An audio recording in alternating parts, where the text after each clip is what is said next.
கிறிஸ்துவுக்குள் மிகவும் பிரியமான சகோதர சகோதரிகளே, இயேசு கிறிஸ்துவின் நாமத்தினாலே உங்கள் யாவருக்கும் எனது அன்பின் நல்வாழ்த்துதலையும் வணக்கத்தையும் தெரிவித்துக் கொள்கிறேன். இன்றைய பகலின் குளிர்ச்சியான நாளின் தியான வசனம் எஸ்ரா 7ஆம் அதிகாரம் 27ஆம் வசனம். எனக்கு தயவு கிடைக்க பண்ணின எங்கள் பிதாக்களின் தேவனாகிய கர்த்தருக்கு ஸ்தோத்திரம். ராஜாவாகிய அர்தசஷ்டா வேதபாரகனாகிய எஸ்ராவுக்கு எழுதி கொடுத்த சன்னதின் நகலில் நதிக்கு அப்புறத்திலிருந்து உன் தேவனாகிய கர்த்தருடைய நியாயப்பிரமாணத்தை அறிந்த சகல ஜனங்களையும் நியாயம் விசாரிக்கத்தக்க துறைகளையும் நியாயாதிபதிகளையும் எஸ்ராவாகிய நீ உன்னிடத்திலுள்ள உன் தேவனாகிய கர்த்தருடைய ஞானத்தின்படியே ஏற்படுத்தி கொள்வாயாக. அவர்களுக்கு நியாயப்பிரமாணங்களை உபதேசமும் பண்ணுவாய். உன் தேவனாகிய கர்த்தருடைய நியாயப்பிரமாணத்தின்படியும் ராஜாவாகிய அர்தசஷ்டாவின் நியாயப்பிரமாணத்தின்படியும் செய்யாதவன் எவனோ அவன் மரணத்துக்காகிலும் தேசத்துக்கு புறம்பாக்குதலுக்காகிலும் அபராதத்துக்காகிலும் காவலில் அடைக்கப்படுவதற்காகிலும் தீர்க்கப்பட்டு தண்டிக்கப்பட கடவன் என்று எழுதியிருந்தது.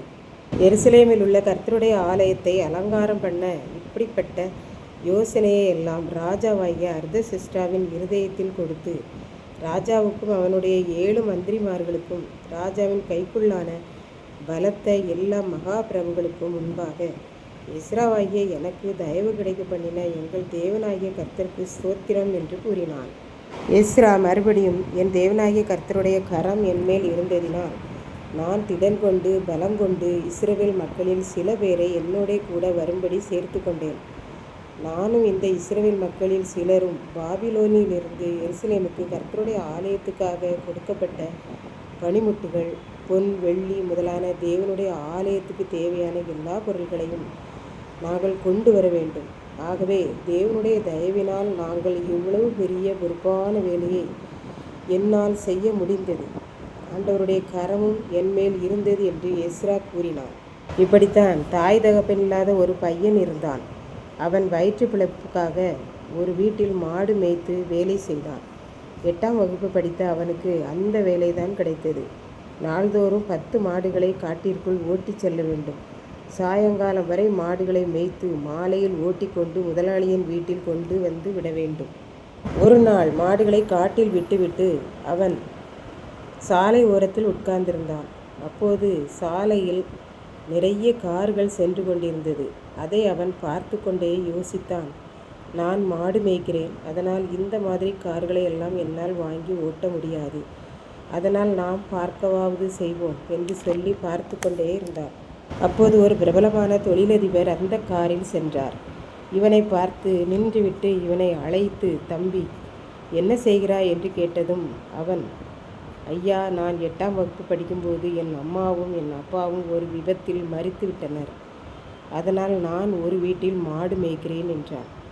உடனே அவனிடம், உனக்கு பள்ளியில் படிக்க ஆசையாக இருக்கிறதா என்றார். அவன் சந்தோஷமாக சரி ஐயா என்றார். உடனே அவர் 9ஆம் வகுப்பிலிருந்து நல்ல ஹாஸ்டலில் சேர்த்து படிக்க வைத்தார். படித்து முடித்ததும் ஒரு நல்ல கம்பெனி வைத்து கொடுத்தார். இன்று அவன் முதலாளியாக இருக்கிறான். இவனுக்கு அந்த தொழிலதிபரின் கண்களில் தயவு கிடைத்தது. இதை கேட்டுக்கொண்டிருக்கும் எனக்கன்பானவர்களே, அன்றைக்கு எருசலேம் தேவாலயத்தை கட்டி கொடுத்ததே பெரிய விஷயம். அது மாத்திரமல்லாமல் பெர்சியாவின் ராஜாவாகிய அர்தசஷ்டா தேவாலயத்தை அலங்கரிப்பதற்காக பொன் வெள்ளி ஆகிய பொருள்களை எஸ்ராவை நம்பி அவன் பொறுப்பிலே கொடுத்து விடுகிறான். இதைத்தான் எஸ்ரா என்னும் வேதபாரகன், நான் ஒன்றுக்கு உதவாதவன், என்மேல் ராஜா தயவு வைத்து ஆலயத்தை அலங்கரிக்க தேவையான பொருள்களையெல்லாம் என் பொறுப்பிலே கொடுத்தார் என்று எழுதுகிறார். நாமும் வேதத்துக்கு முதலிடம் கொடுத்து போதித்து வந்தால் முதலாளியின் கண்களில் அந்த பையனுக்கு தயவு கிடைத்தது போல ஆண்டவருடைய கண்களில் நமக்கும் தயவு கிடைக்கும். ஆசீர்வதிக்கப்படுவோம். கர்த்தர் தாமே இந்த வார்த்தைகளை ஆசீர்வதிப்பாராக. ஜெபம். எங்களை நேசிக்கிற நல்ல தகப்பனே, இந்த அருமையான நல்ல நாளுக்காக நன்றியோடு ஸ்தோத்திரிக்கிறோம். இப்பொழுதும் இந்த வார்த்தைகளை கேட்டுக்கொண்டிருக்கிற ஒவ்வொரு பிள்ளைகளும் உம்மை நேசித்து உம்முடைய ஊழியத்துக்கு முக்கியத்துவம் கொடுத்து உம்முடைய கண்களில் தயவை பெற்றுக்கொள்ள அருள் புரியும். இயேசு கிறிஸ்துவின் மூலம் வேண்டிக் கொள்கிறேன் பிதாவே. ஆமென்.